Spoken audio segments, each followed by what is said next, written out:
Hello, and welcome to our weekly Shiur in Parshas of Hashavua with a commentary of the Alshich. Let me first also welcome you back after the Pesach break. I hope you had a wonderful Pesach. I certainly did. And we're now starting the countdown to Shavuos. However, the Parsha this week's Parsha, the Sedra, is Shemini. And we're going to be touching the entirety of the Parsha. So I'm not going to put any of the text on the page because we'll be jumping about. We will focus on the first few Tzadikim. So again, if you want to grab your Chumash, I will certainly be explaining. It might make it easier for you to follow along, but this week's Shiur, because we're jumping about so much, I'm not really going to have to have lots and lots of stuff on the screen, particularly as lots of people listen to this Shiur when they're driving in the cars, so I'm told. And I don't want them to be looking at the text when they're driving the car.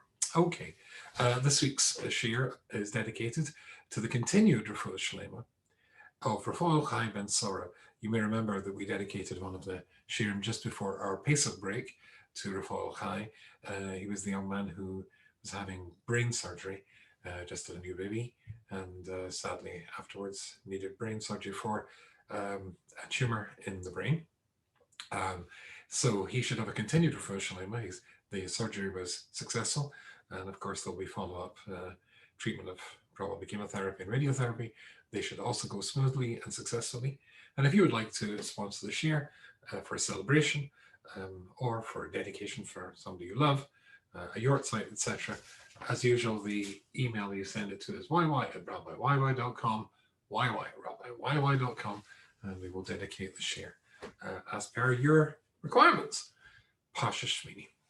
So before we come to the Alshich and Parshas Shemini, and that's why I'm not really putting any of the normal text on the screen, there is so much ground to cover. I hope we get all in, because we're going to be touching some very, very fundamental Jewish ideas through the eyes of the Alshich, but also with a little bit of extra input from others as well. The first extra input is from the Yalkut Me'am Lois, or is going to be part of the Yalkut Me'am Lois. You see, in the Torah's calculations, mathematics works differently to how it works in the real world. Oh, that's the wrong thing to say. In the normal world, let's put it that way. The logical mathematical world, 1 and 1 equals 2. At least I hope so. But as far as the Torah is concerned, 1 and 1 equals 1. When it comes to marriage, 1 and 1 equals 1. Because what we want to try and do, of course, is to make them into 1. But actually, more profoundly, from a Jewish point of view, they were 1. Now, the first soul was both male and female. HaShem splits the male and the female and reunites them when it comes to a marriage. But we believe that's true of every marriage. So really, 1 and 1 is 1. They were 1 to begin with. They're in other words, each person is half a soul, waiting to reunite with his other half, and therefore 1 and 1 equals 1.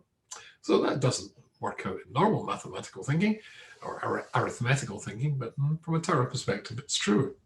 Another important thing is that, as we'll see in this week's Sedra, that 0 plus 0 should equal 0.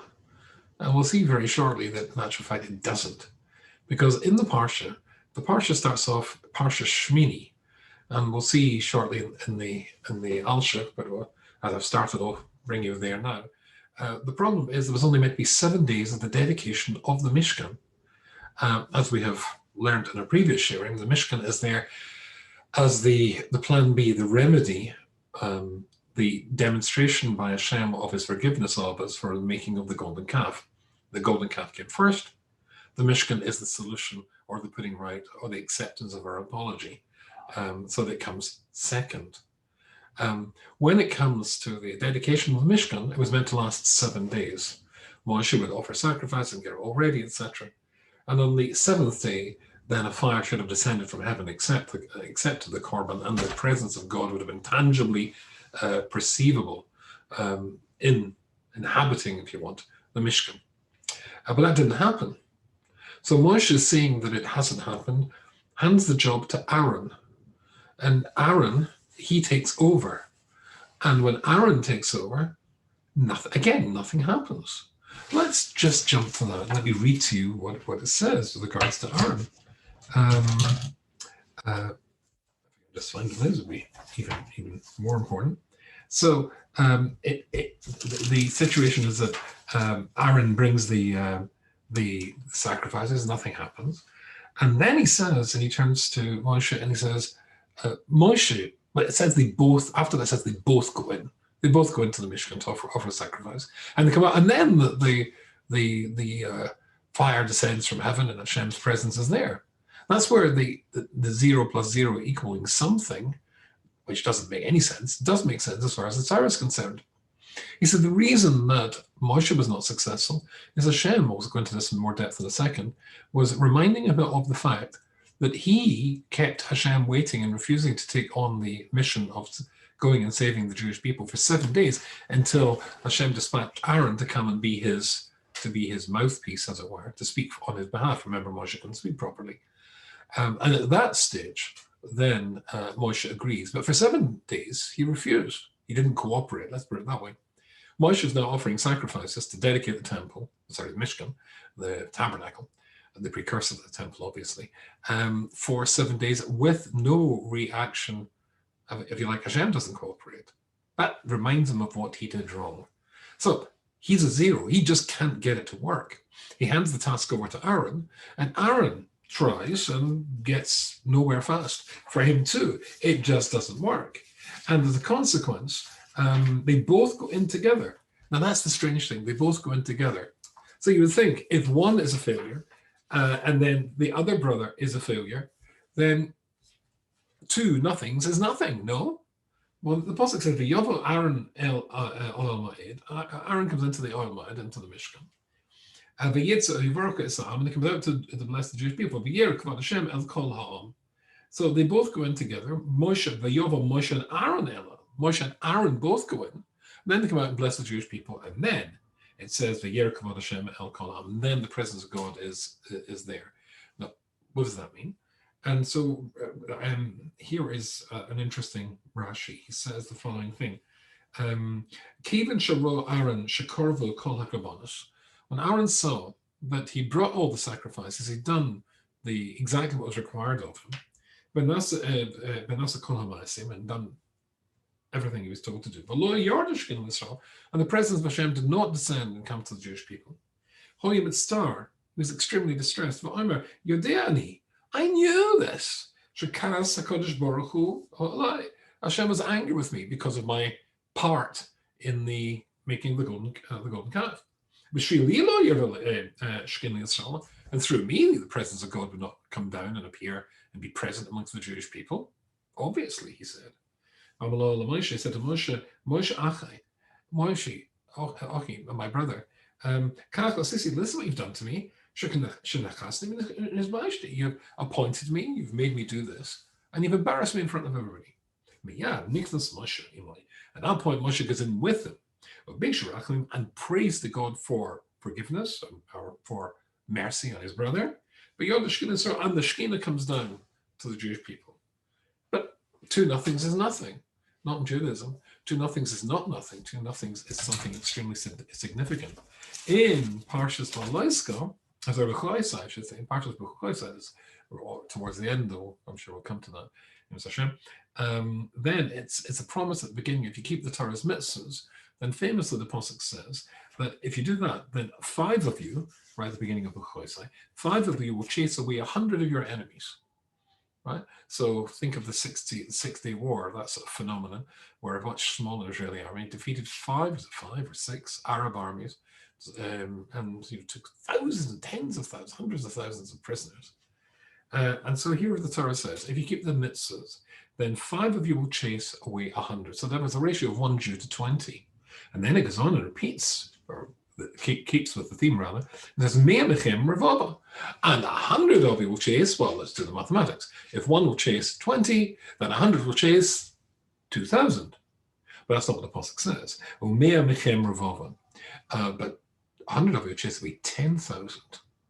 So this is a much greater going up the gears and have a much greater effect.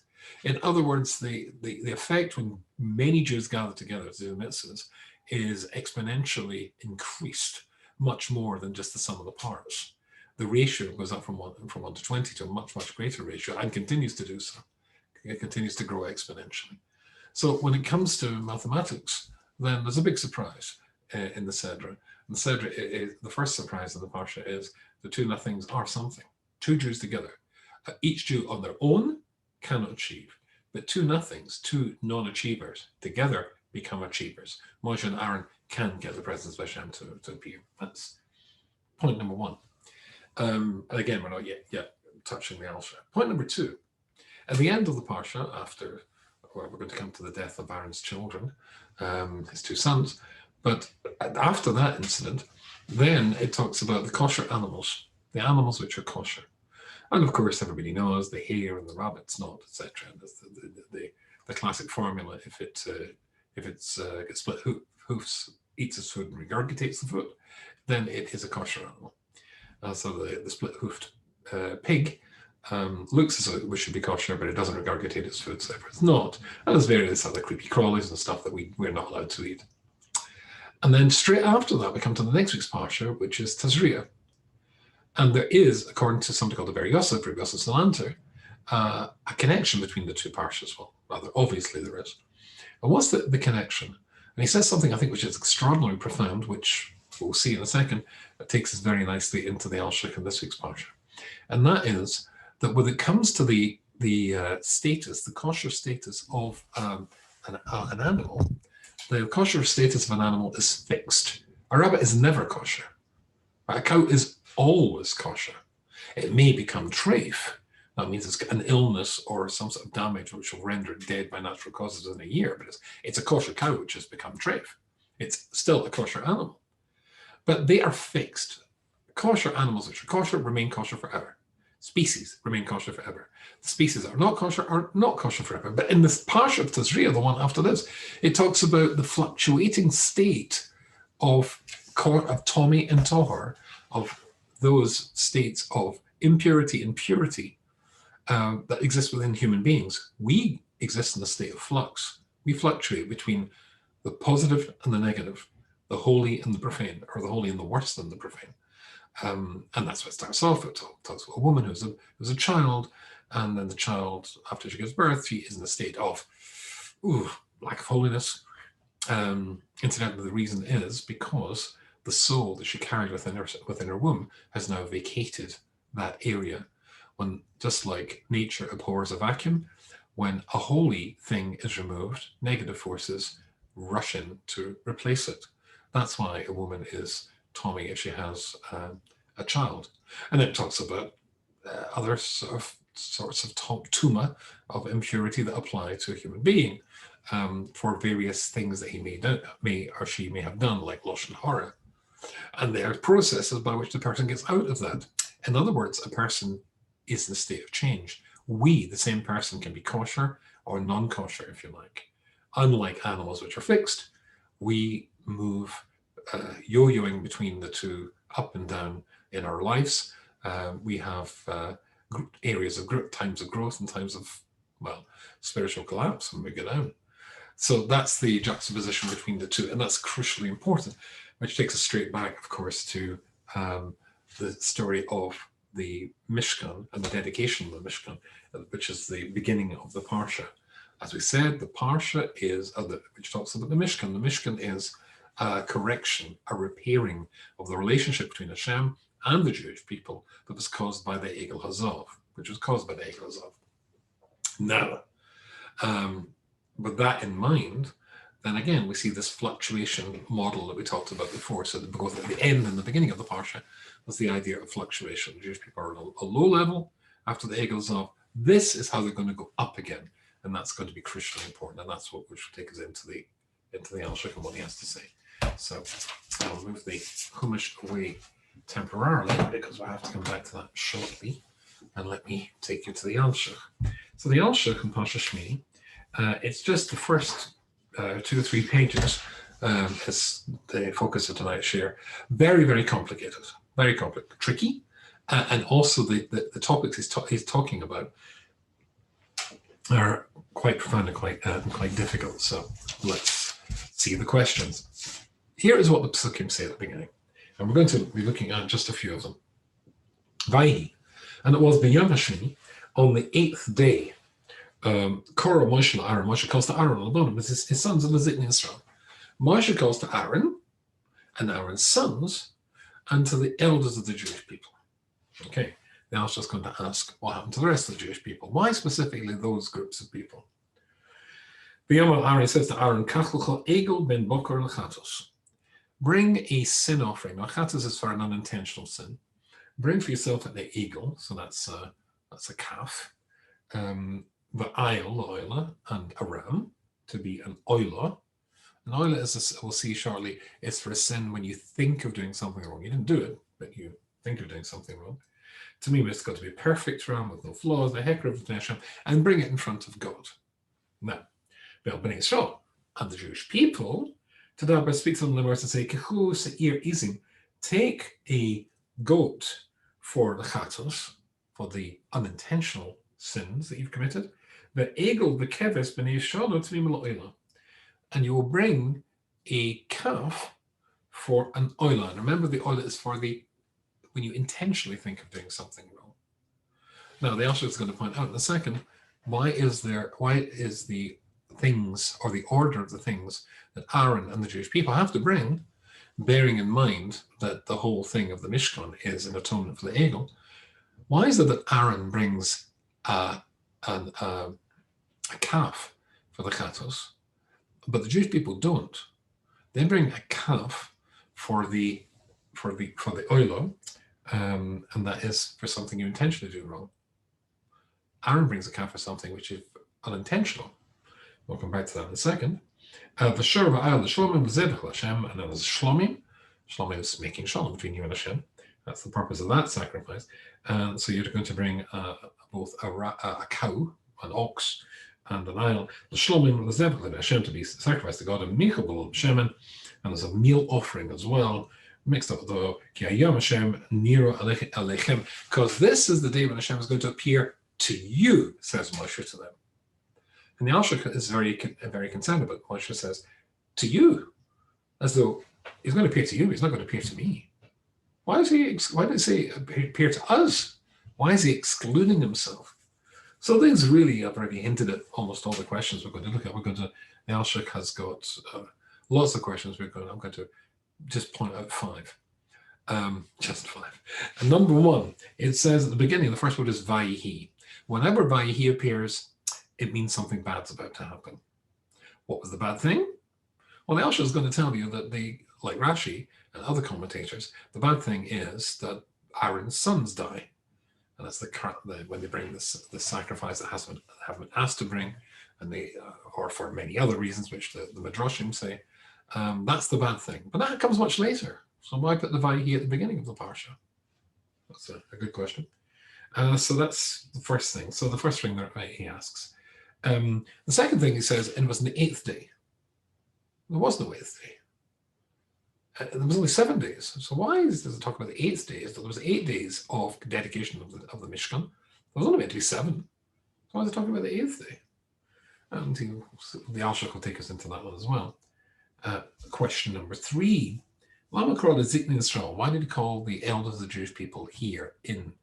He brings Aaron in and Aaron's sons and the elders. What are the elders doing? What's they being brought in at this particular moment for? Question number 4, and this is one I already told you about. Why is the order of the sacrifice that Aaron has to bring different to the order of the sacrifices the Jewish people bring for the dedication of the Mishkan?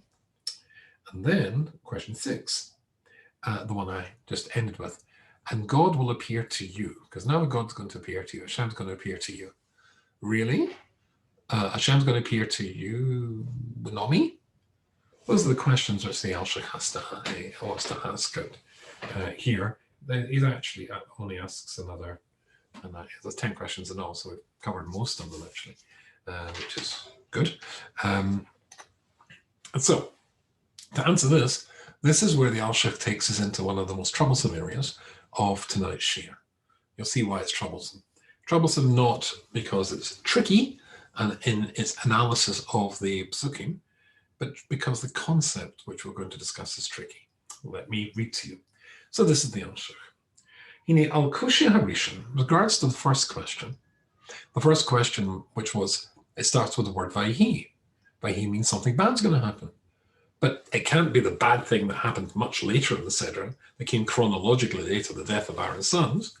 Well, it seems to really, says the Alshich, that surely the Vayhi is talking about something intrinsic in the 8th day of the dedication itself. And what is that? So he's going to tell us. And he says, Hine, al Kushi Arishan Eshel Leimer, al Derech Rabbasinza. We can probably answer that quite easily, he says, by quoting what the Medrash says in Vayikra Rabbah. Shanema Loshen Vai al Misas B'nei Aaron. So we could answer it very simply that indeed it's talking about the death of the sons of Aaron. But Moshe Yedena ben Rabbasinza, which is what the rabbi say can be young, Matan Torah, Neskraivu Misa al Sheyachsu el Elokim. Because for the day of Matan Torah, they looked up at the mountain and they looked at God, or the presence of God, whatever that means actually, but they shouldn't have looked. So that's when they were Chayav Misa from that point. And there was a great debate, which I'm afraid we don't have time to elaborate on in this particular shiur. Many, many reasons why Aaron's 2 sons died, or given why Aaron's 2 sons died. And as Omer HaKadosh Baruch Hu, Hashem said, so they were already liable to the death penalty at Matan Torah. This is a year later. So why does Hashem wait there and not kill them then, if that's what they did wrong? Omer HaKadosh Baruch Hu, Eini Ma'arvas Simchas Biti. I'm not going to spoil the simcha of my daughter. The daughter in this case is the Torah.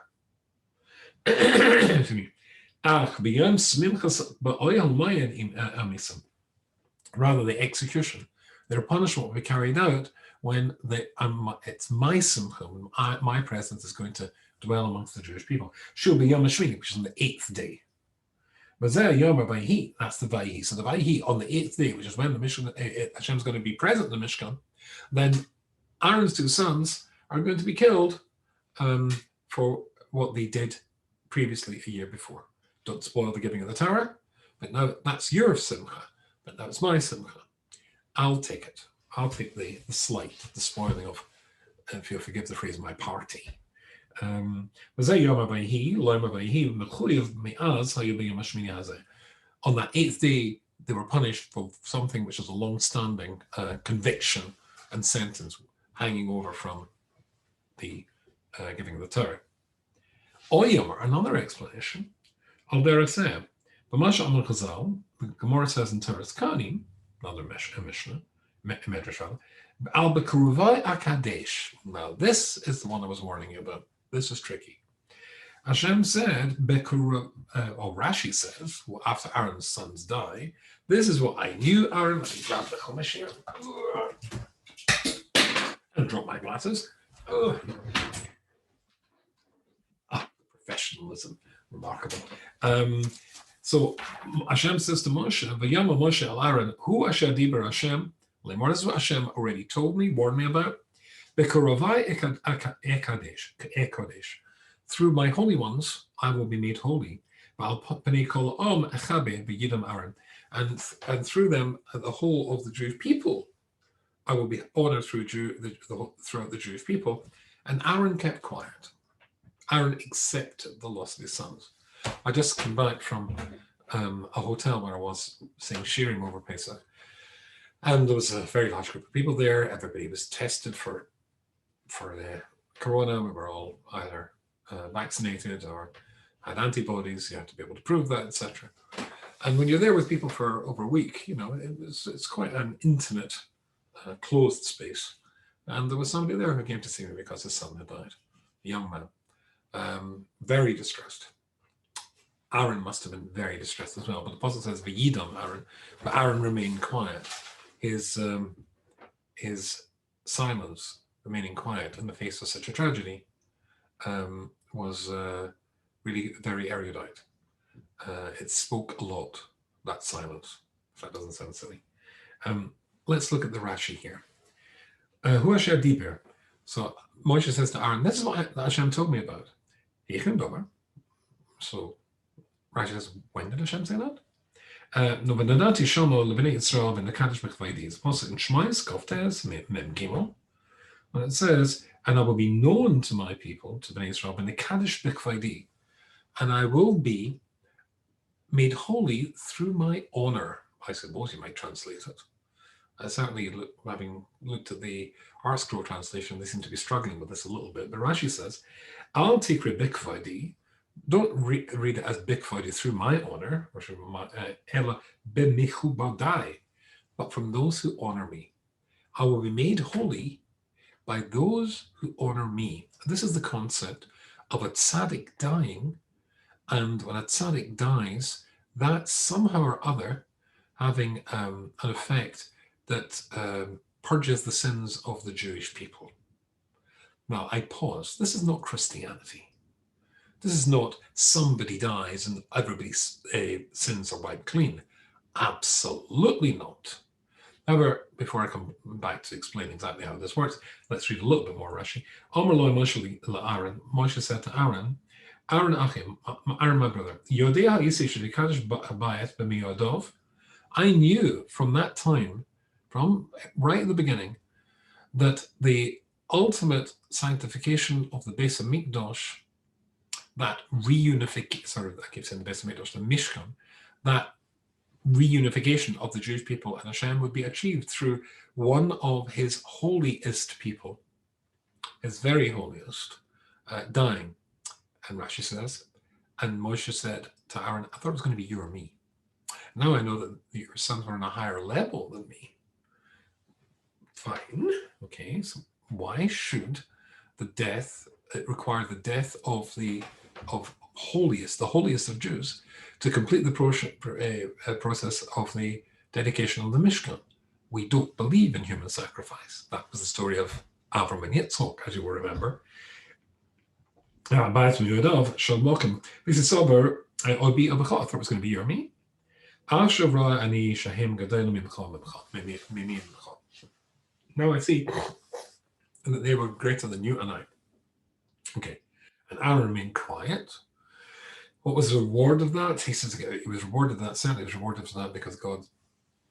You see later on when he gives the warning not for the Kohanim not to drink alcohol before, in any alcohol at all, before they do the work of the offering sacrifices in the Mishkan, or later the Beis Hamikdash. He spoke not to Hashem spoke directly not to Moshe to pass these laws on to the Jewish people, but directly to Aaron. A reward for the eloquence of his silence.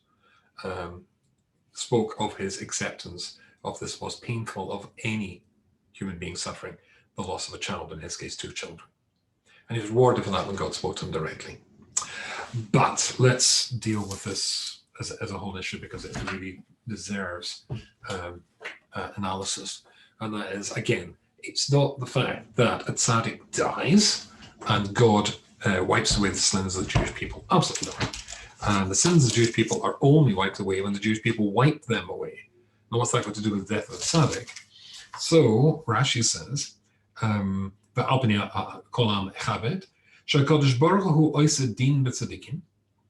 when Hashem is strict and punishes tzadikim, now again, there has to be a reason.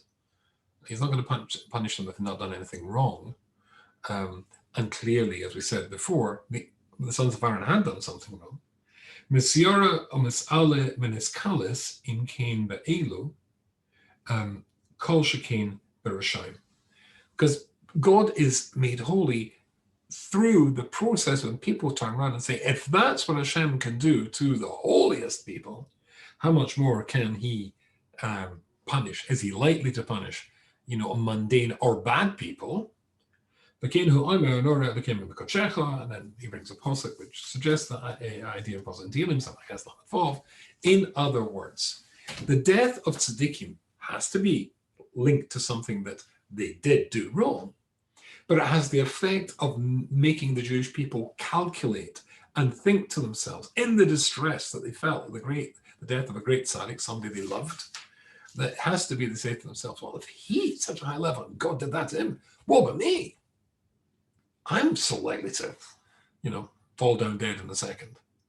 That, as a consequence, gets them to change their behavior. And in changing their behavior, that's why the slate is wiped clean for the Jewish people. That's what we're talking about here, according to the Alshich. Oh, so fine. So let's read back on the Alshich and revisit what's going on here. We've got our questions in place. Where do I want to go next? Okay, he's going to give us 4 important principles, which are going to be essential, and those are the following thing. Let me read this to you. Good. Let me find this. Yeah. So he says, and bearing in mind, so following through from the rabbis saying, Ki hoya Moshe mistapik im yiskadish abayas boy or ba'aron. Now, the Alshich echoes the words of Rashi.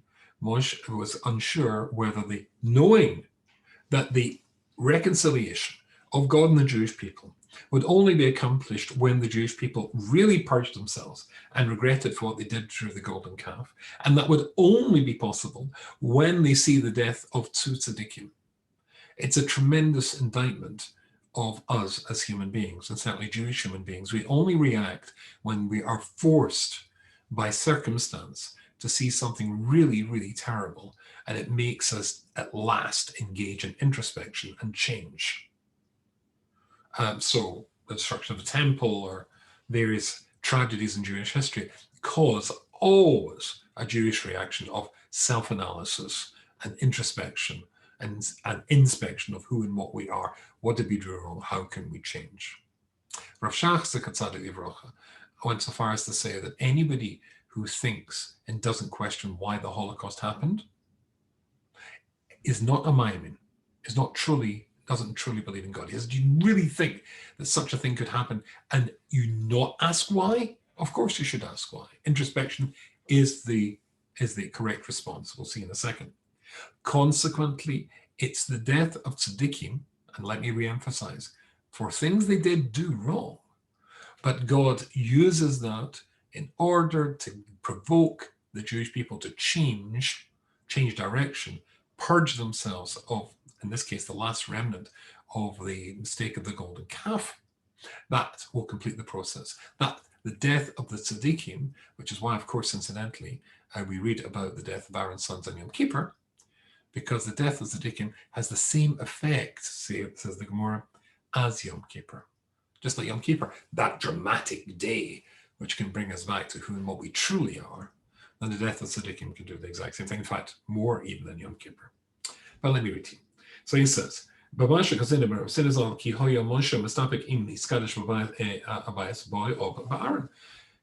whether he or Aaron was going to die in order to achieve this. But he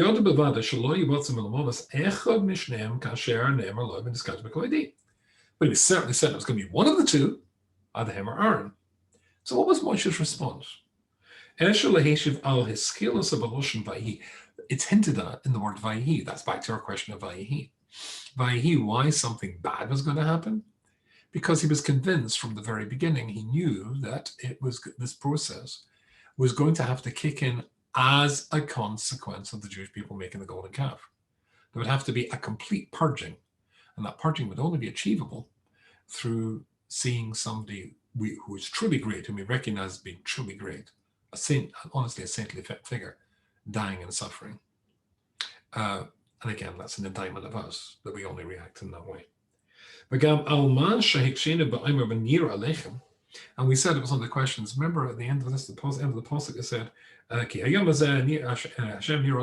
today Hashem will appear to you. Shouldn't it appear to us? No. Moshe was quite convinced that he was going to die. He was going to be the one. So that's why I say he'll appear to us. He didn't think he was going to be there. He thought he was going to be the person who was going to die. Of course, from the first day, from the time of the making the golden calf, he was convinced, he understood that the only way that the Mishkan would be truly, the Jewish people would be truly able to reconnect with Hashem is through the dramatic death of somebody, him, he thought. And that's why it starts off Vayihi, something bad. He was convinced it was him.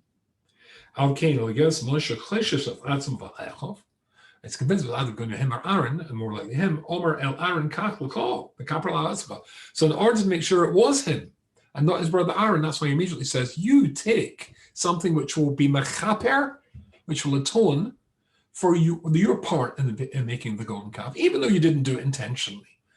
That's why you're bringing a chatos for the for what you did wrong, and the chatas is going to be a golden calf. That's to show that his part was unintentional. They bring an oila because they were not unintentionally involved in the making of the golden calf. Aaron was. He didn't know through their powers of magic they were going to turn that molten statue into a moving thing that walked out of the fire. But El Bnei Yisrael to Daber, and the Jewish people, Yikaper Atzmo, so that they repair the damage amongst themselves. So there's this concept again. So, want to protect you? Speak to the Jewish people so they take it seriously. And he fully anticipates he's going to be the ultimate korban. Because so that there's going to be peace between you and God. That will be the completion of the process. But I who've not been commanded to bring a kapora, to bring a sacrifice, I'm a sorry sacrifice. I really think that I'm the one that's being selected for death here. Yeah,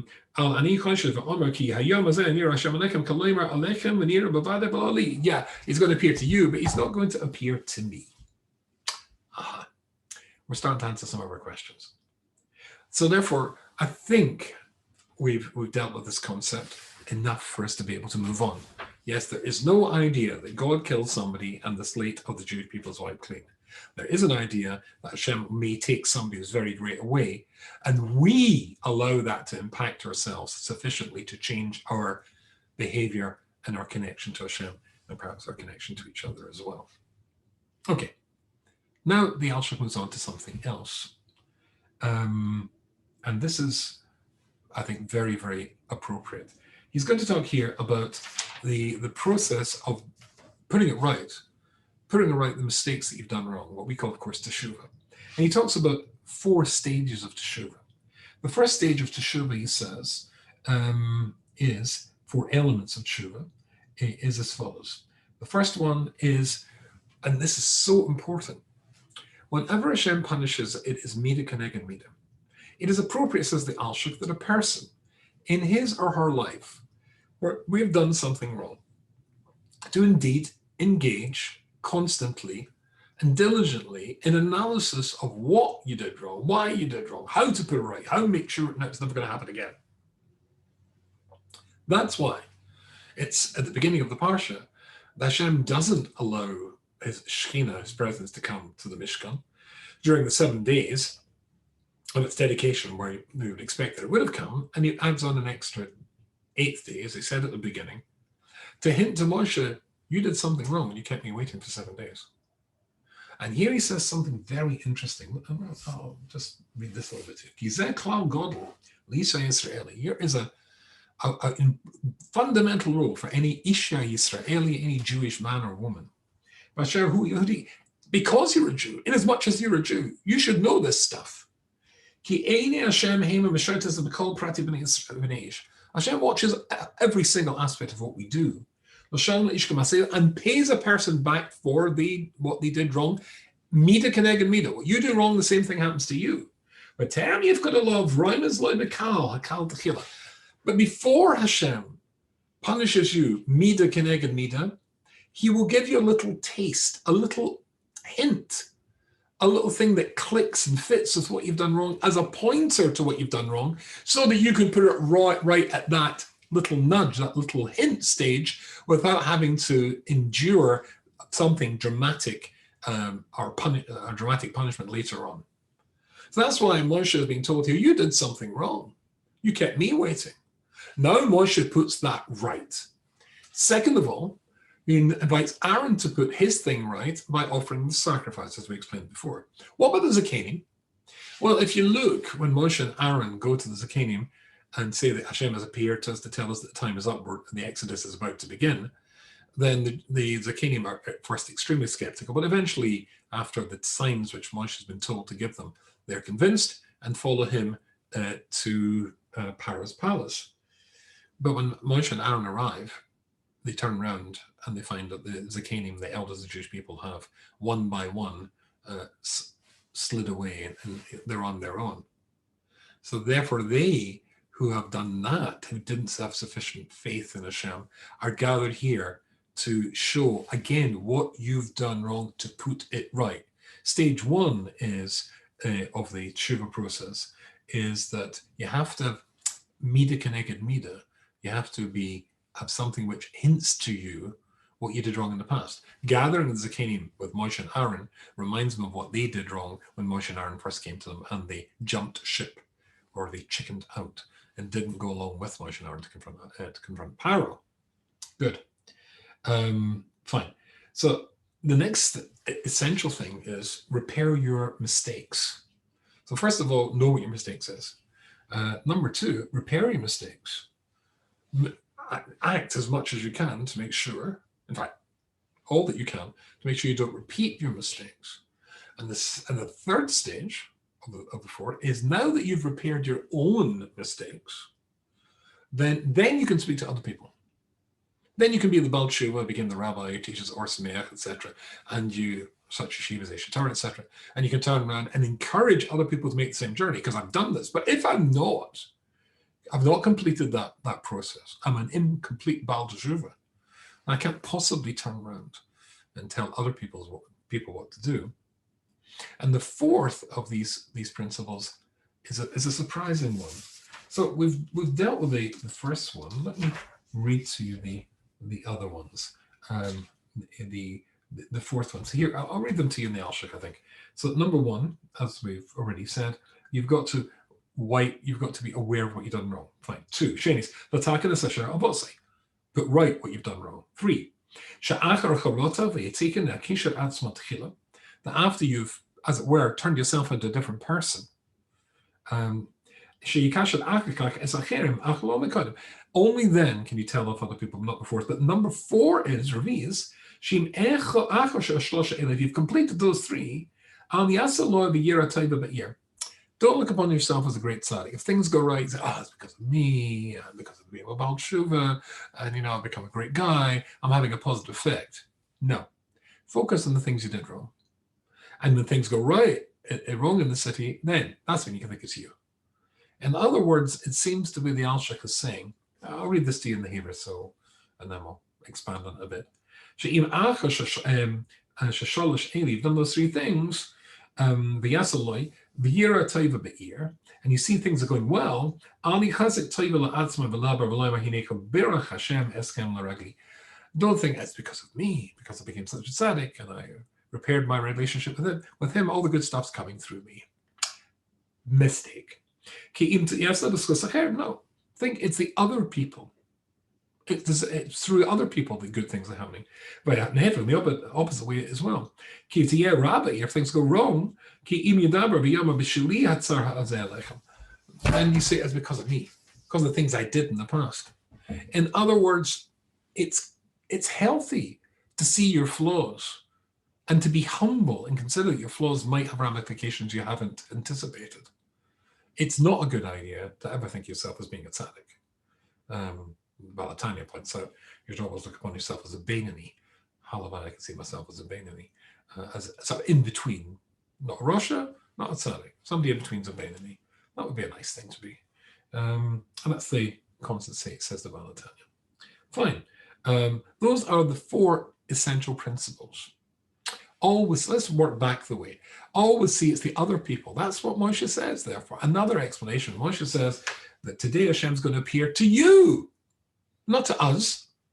Because Moshe, in putting right, now he's had the hint from God of what he did wrong, and he's working on it, and something good's about to happen. He doesn't say that something good that's about to happen is because of me, and this is Moshe Rabbeinu. No, it's because of you. Today God's appeared to you. You're the good guys. You've done this. You deserve this. It's not me. With regards to the Mida Keneged Mida we already talked about, then Hashem has already hinted him that to him. He's repaired his mistake, and only now he gathers in the other people and tells them what to do and shows them what they've done wrong. Only then can you complete as is the process complete. Yeah. Fine. So I think we've more or less covered what I want to say. It wasn't quite as tricky as I thought it was. And I hope you found that very, very useful. Some very important principles there. Some very important ideas with regards to how it is that the Jewish people will change or can change. on a global scale, and that is collectively, and also on a personal scale. But I think humility underlines the whole thing. Humility, determining if a humble person will look to see why and what he did wrong, and which caused him to fall down. Because the whole life is going up and going down. That's the whole of life.